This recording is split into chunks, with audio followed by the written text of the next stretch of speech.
আমরা জানি তিনি ওয়ার্ল্ড ইকোনমিক ফোরামের একটা সম্মেলনে যোগ দিয়েছেন, অনেক রকম কথা বলেছেন, অনেকের সাথে দেখা করেছেন, যেটা হবারই কথা। আমরা জানি বিশ্বের তাবৎ গুরুত্বপূর্ণ মানুষজন আমাদের প্রধান উপদেষ্টার সাথে বসতে, তার সাথে মত বিনিময় করতে, তার সাথে দেখা করতে খুবই আগ্রহী হয়ে থাকেন। কিন্তু এই অনুষ্ঠানে অনেক কথা হয়েছে, অনেক রকম রাষ্ট্রীয় গুরুত্বপূর্ণ ইস্যু আছে, কিন্তু আমার কাছে একটা জিনিস নজর কাড়লো, যেটা আমাদের অভ্যন্তরীণ রাজনীতির জন্য, ভবিষ্যৎ রাজনীতির জন্য খুবই গুরুত্বপূর্ণ বলে আমি মনে করি। সেটা হচ্ছে ওনার একটা বক্তব্যে আমার মনে হলো যে ওনার কাছে ছাত্র নেতাদের গুরুত্ব কি কমে গেছে, এবং সেটা যদি হয়ে থাকে তাহলে ভবিষ্যতে কি ধরনের পরিস্থিতি আমাদের রাজনীতিতে হতে পারে, ছাত্র নেতারা এটাতে কিভাবে প্রতিক্রিয়া দেখাতে পারেন, বা অপরাপর রাজনৈতিক দলের কাছে বার্তা কি, সেটা নিয়ে কথা বলবো। সেটা বলার আগে আমার মানে যখন এই নিউজটা পড়েছি তখনই আমার একটা ছবি মোর কথা মনে পড়লো, ছবি বা একটা ভিডিও। আমাদের নিশ্চয়ই মনে আছে জাতিসংঘের সাধারণ পরিষদের যখন সম্মেলন হলো, তখন ডক্টর ইউনূস ক্লিন্টন ফাউন্ডেশন একটা প্রোগ্রামে গিয়ে, এই ছবিটা আপনাদের নিশ্চয়ই মনে আছে, অনেক রকম গল্প করছিলেন আমাদের মুভমেন্টটা কিভাবে হলো। সেখানে একটা পর্যায়ে তিনি তার তখন বিশেষ সহকারী ছিলেন জনাব মাহফুজকে সামনে ডেকে এনে পরিচয় করিয়ে দেন, যে খুব বিনয়ের সাথেই মানে মাহফুজের কথা বলছেন, যে তিনি বিনয়ের সাথে স্বীকার করেন না, বিনয়ের কারণে যে অনেকেই ছিল, কিন্তু ডক্টর ইউনূস বলছেন যে তিনি আসলে ব্রেইন বিহাইন্ড দ্য মুভমেন্ট হিসাবে পরিচিত। সো ঠিক এই ধরনের ভাষাই ব্যবহার করেছিলেন, কিন্তু আমরা অনেকে এটাকে আবার একটু ফর্ম আমাদের নিজের মতো করে এটাকে মাস্টার মাইন্ড শব্দটা বলা শুরু করেছে। সো সেই শুরু যে মাস্টার মাইন্ড শব্দটা আসলে আমাদের এটা একটা, এবং ডক্টর ইউনূস সেখানে, যেটা খুব স্বাভাবিক, আপনি যখন কাউকে মাস্টার মাইন্ড বলতে চাইবেন তখন একটা অপরিকল্পিত মুভমেন্টে তো মাস্টার মাইন্ড থাকতে পারে না। সো মাস্টার মাইন্ড থাকার জন্য যেটা শর্ত আছে সেটাও প্রধান উপদেষ্টা পূর্ণ করেছিলেন। সেটা হলো তিনি বলেছিলেন ইট ওয়াজ আ meticulously planned movement. So meticulously planned, এবং তার পেছনে একটা ব্রেইন আছে মিস্টার মাহফুজ, এইরকম ভাবে একটা ধারণা। এবং দীর্ঘদিন থেকে স্টুডেন্টদের কথা তিনি বলেছেন, এবং স্টুডেন্টরাই সবকিছু করেছে, এখনো তা বলছেন না তা না, কিন্তু একটা খুব সিগনিফিক্যান্ট বিষয় আছে, এটা একটু দরকার। এবার তিনি, আমার কাছে খুব চমৎকার লেগেছে তিনি যেভাবে বলেছেন, আমি একটু মূল জায়গাটার আগে কিছু অংশ তারপরও পড়তে চাই। মানে তিনি এত সুন্দরভাবে জুলাই আগস্টে যা হয়েছে ফাইনালি উনি বলেছেন, ইট ওয়াজ এক্সেলেন্ট। মানে ওনার ভাষাটা আমরা একটু খেয়াল করি, এবং মূল জায়গাটায় যখন আসবো তখন কেন আমি যারা মাহফুজের এই ছবিটা আমার মাথায় এসছে তার এই বক্তব্য পড়ার সময়, সেটা নিশ্চয়ই আপনারা সাথে সাথেই বুঝে যাবেন।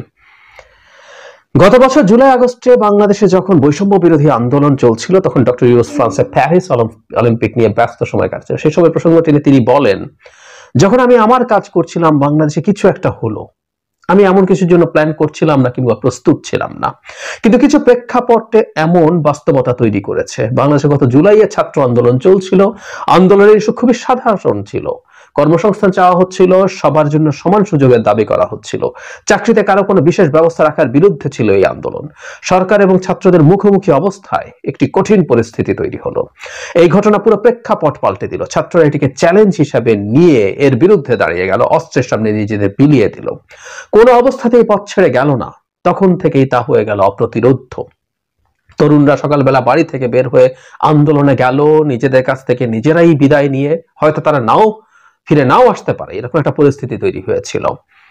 তারা যুদ্ধক্ষেত্রে যাচ্ছিল, যখন গুলিবর্ষণ চলছিল ছাত্ররা পিছু হটছিল না, তারা যারা গুলি খেয়েছে তারা পড়ে গেছে রাস্তায়, পেছন থেকে আরেক দল এসে দাঁড়িয়ে গেছে। এরকম বেশ কিছুদিন ধরে হয়েছে। তারপর একটা পর্যায়ে ছাত্ররা ডাক দিল যে এই সরকারকে বিদায় নিতে হবে। সব দিক থেকে জনগণ এবং ছাত্রদের একটা স্রোত চলে আসলো ঢাকায়। তিনি বলছেন, ছাত্ররা হঠাৎ ঢাকার দেওয়ালে আঁকাআঁকি শুরু করলো, পুরো ঢাকার দেওয়াল ভরে গেল, তাদের চাওয়া পাওয়া, স্বপ্ন, আকাঙ্ক্ষা সবকিছু দেয়াল চিত্রে তুলে ধরলো। এখানে ইন্টারেস্টিং বিষয় হচ্ছে, ইয়াস, এই জায়গা হলো আমার মূল জায়গা, কোনো পরিকল্পনা ছিল না, কেউ কোনো প্ল্যান করছিল না, কোনো নেতৃত্ব ছিল না। যে কোনো আন্দোলন একজন নেতৃত্ব থাকে, কিন্তু এখানে তেমন কিছু ছিল না, কোনো দিক নির্দেশনা ছিল না। একজন ছাত্র গুলি খেয়ে তার বন্ধুদের কোলে পড়ে গেছে, এমন দৃশ্য পুরো দেশবাসী দেখেছে। তারপর থেকে প্রেক্ষাপট পাল্টে গেল। তারপর শুধু তরুণরা না, বাসায় থাকা সাধারণ মানুষ নেমে এলো, শুধু তরুণরা না। তাতে এইটি জনগণের আন্দোলনে পরিণত হলো। হাজার হাজার মানুষ প্রধানমন্ত্রীর বাসভবনের দিকে পদযাত্রা শুরু করলো।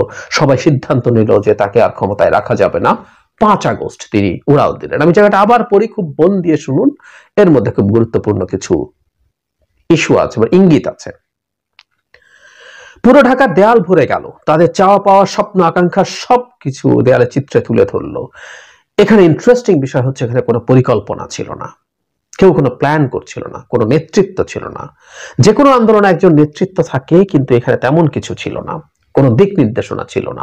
একজন ছাত্র গুলি খেয়ে তার বন্ধুদের কোলে পড়ে গেছে, এমন দৃশ্য পুরো দেশবাসী দেখেছে। তারপর থেকে প্রেক্ষাপট পাল্টে গেল।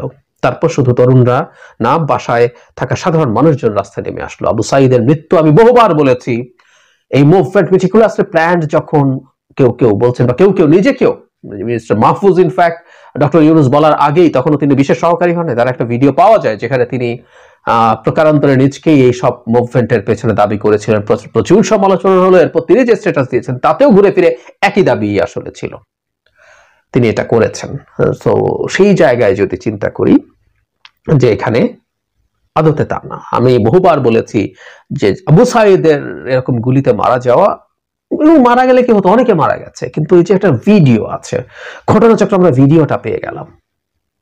সো পরিকল্পনা করে আরো অনেক, আমি অনেক বিস্তারিত ভাবে কথা বলেছি কেন এই ধরনের একটা মুভমেন্ট কোনোভাবেই পরিকল্পিতভাবে হতে পারে না, এবং এটার ক্রেডিট কেউ এভাবে অন্তত নিতে পারে না যে আমি এটার মূল পরিকল্পক ছিলাম। যাই হোক, তারপর তিনি বলছেন তাতে একটি জনগণের আন্দোলনে পরিণত হলো। হাজার হাজার মানুষ প্রধানমন্ত্রীর বাসভবনের দিকে পদযাত্রা শুরু করলো। সবাই সিদ্ধান্ত নিল যে তাকে আর ক্ষমতায় রাখা যাবে না। 5 আগস্ট তিনি উড়াল দিলেন। সবাই সিদ্ধান্ত নিল। এই সিদ্ধান্তটাও সম্মিলিত, কেউ স্পেসিফিকলি নিয়েছেন, তারপর সবাই ফলো করেছে। ভাষাগত দিক থেকে তিনি এভাবেও কথাটা বলেননি। তাহলে ব্যাপারটা এরকম দাঁড়ালো, একটা সময় তিনি যারা মাহফুজকে যে জায়গায় নিয়েছিলেন, ওই ছবিটা আপনারা বুঝতেই পারছেন, যখন তিনি বলছেন কোনো নেতৃত্ব ছিল না, কোনো পরিকল্পনা ছিল না, এটা একটা স্পন্টেনিয়াস সারপ্রাইজিং, তখন খুব স্বাভাবিকভাবে তিনি জনাব মাহফুজের ব্যাপারে তার যে ধারণা ছিল সেটা থেকে তিনি বেরিয়ে এসছেন। মানে উনি তো দেশে ছিলেন না, এবং উনি যখন দেশে ছিলেন না, হি ওয়াজ ফেড দ্যাট ইনফরমেশন। আমি সিরিয়াসলি মনে করি তাকে ওই তথ্যগুলো খাওয়ানো হয়েছিল, এবং বাংলাদেশের মাটিতে ওই সময় যা যা হয়েছিল সেটা নিয়ে ওনাকে মিসগাইডও করা হয়েছে কোনো কোনো ফর্মে, এবং এটার পেছনে অনেকেই নিশ্চয়ই জড়িত ছিল। এখন যখন উনি বক্তব্য দিচ্ছেন, তাহলে তিনি তার আসলে আগের বক্তব্য থেকে সরে এসেছেন জনাব মাহফুজের ব্যাপারে তার যে পারসেপশন। সাথে একটা তথ্য যোগ করতে চাই, জনাব মাহফুজ ডক্টর ইউনূসের সাথে এবার সুইজারল্যান্ডে যাননি। তিনি তো তার উপদেষ্টা, কি উপদেষ্টা আমরা আজও জানি না। জনাব মাহফুজের কি কাজ, কি দায়িত্ব, এগুলো আসলে আমাদের জনগণ হিসেবে জানার কথা ছিল, কিন্তু আমরা জানি না, সত্যিই জানি না। দেখি রাজনৈতিক উপদেষ্টা কোথাও কখনো বলা হয়নি, বা বিশেষ সহকারী যখন ছিলেন রাজনৈতিক বিশেষ সহকারী, যদি সেটা হয়ে থাকে তার রেসপন্সিবিলিটি কি, এগুলো আমাদের জানার অধিকার আছে, কিন্তু আমরা জানি না। যাই হোক, তার সাথে থাকা এবং তার প্রচুর কনসালটেশন করা, তাকে পরামর্শ দেয়া, এরকম কিছু হওয়ার সম্ভাবনাই বেশি বলে আমরা মনে করি। কিন্তু এবার মাহফুজ সাহেব যাননি। কিন্তু মজার ব্যাপার হচ্ছে, দুদিন আগেই তিনি জানি না তিনি তার এলাকায় গেছেন কিনা, কিন্তু একটা পোস্টার আমাদের সামনে আসলো, বিভিন্ন জায়গায় দেওয়া হচ্ছে, যেখানে যেন মাহফুজকে মাস্টার মাইন্ড বলে আবার পোস্টারিং করা হচ্ছে, তিনি তার এলাকায় যাচ্ছেন। সো ওই জায়গা থেকে সরে আসা হয়নি। কেউ বলতে পারেন যে এলাকার লোকজন করেছে, না, এলাকার লোকজন আসলে যিনি যাচ্ছেন তার কাছ থেকে এই জিনিসগুলো এন্ডোর্সমেন্ট নেওয়া, বা যদি এটা হয়েই থাকে এই ব্যাপারে তার প্রতিবাদ করা দরকার ছিল, কিন্তু না, এই আলাপটা আছে। যখন যারা মাহফুজকে মাস্টার মাইন্ড সো কল্ড এই জায়গা থেকে ডক্টর ইউনূস অন্তত সরিয়ে রাখছেন, তখন পোস্টারিং হচ্ছে তার নামে সেইভাবে। যাই হোক, যেটা বলছিলাম, এটা দিয়ে আমার কাছে মনে হয় যে ছাত্রদের যতটুকু অবদান, এখানেও কিন্তু ছাত্রদের প্রচুর কথা আছে, কিভাবে তারা ফাইট করছে। ইয়াস, দে ডিড ইট। মানে কোটা মুভমেন্টের শুরুতে যে অসীম সাহসিকতা নিয়ে তারা লড়াই করেছেন, এটা তো ইতিহাসের অংশ। এই গুরুত্ব তো কেউ বাদ দিতে পারবে না, এটা কেউ ভুলিয়ে দিতে পারবে না। কিন্তু ওই যে বারবার যেটা বলছি, যে জায়গায় ছিল, এখানে কিন্তু ডক্টর ইউনূস অনেক সামষ্টিক ভাবে জিনিসগুলো নিয়ে এসছেন, যে মানুষ একত্র হয়েছিল, বিভিন্ন জায়গা থেকে মানুষ ঢাকায় চলে আসছে, মানুষ আর শেখ হাসিনাকে মেনে নিচ্ছিল না। টোনটা এখন এই জায়গায়। তো আমরা এটুকু বলতে পারি, খুব স্বাভাবিকভাবেই 6 মাস হয়ে গেছে প্রায়। সেই সময়ের মধ্যে এসে আমাদের প্রধান উপদেষ্টা রিয়ালাইজ করেছেন আসলে what exactly happened at that moment. তিনি এখন, যেহেতু উনি ছিলেন না, উনি একটু দেরি হলেও উনি এটা বুঝতে পেরেছেন কি ঘটতে পারে এখন। আমি যেটা ধারণা করি যে এটা একটা অস্থিরতার জন্ম দিতে পারে। মানে এতদিন পর্যন্ত শুধু সরকারে থাকা ছাত্র উপদেষ্টারা নন, সরকারের বাইরে থাকা ছাত্ররা যারা আছেন, যারা দুটো সংগঠন করছেন, ছাত্র বা ইয়াং প্রফেশনালস, নাগরিক কমিটির কথা বলছি, আর ছাত্ররা মিলে তাদের যে সংগঠনগুলো আছে সেইগুলোর একটা বিরাট ক্ষমতার ভিত্তি ছিল যে এই মুভমেন্টে তারাই সবকিছু, কোট আন কোট তারাই সবকিছু, তারা অনেক কিছু কিন্তু তারা কোনোভাবেই সবকিছু না। এই তাদের যে অথরিটি সোসাইটিতে তৈরি হয়েছে, যে অথরিটি সরকারের উপরে তৈরি হয়েছিল, সেটার ভিত্তি ছিল এই পারসেপশন। এখন প্রধান উপদেষ্টা যখন এই পারসেপশন থেকে বেরিয়ে আসবেন, তখন খুব স্বাভাবিকভাবে তাদের গুরুত্ব এতদিন যেখানে ছিল সেটা কমে যাবে।